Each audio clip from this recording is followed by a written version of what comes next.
રાધનપુરમાં અખિલ Bharat Hindu મહાસભાની team દ્વારા ગેરકાયદે કતલખાના બંધ કરવાની માંગ.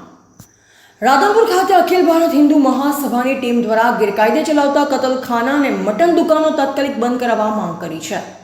પાટણ જિલ્લા અધ્યક્ષ નાનજીભાઈ ઠાકોર તથા જિલ્લા મહામંત્રી મેવાભાઈ ભરવાડના અધ્યક્ષસ્થાને સિનાળ મુકામે યોજાયેલ મિટિંગમાં સંગઠન મજબૂત બનાવવા અંગે ચર્ચા કરવામાં આવી હતી.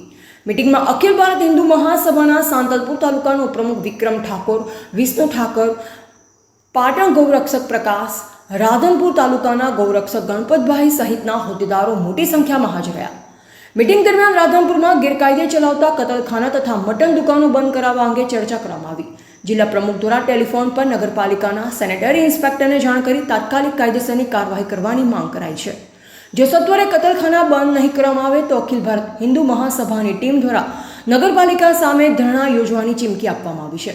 હાલ સંગઠન દ્વારા નગરપાલિકા કર્મચારીને જાણ કરવામાં આવી છે. હવે જોવું રહેશે કે નગરપાલિકા દ્વારા કાયદેસરની કાર્યવાહી કરાશે કે સંગઠન દ્વારા ધરણાની તૈયારી કરાશે. AGP news India.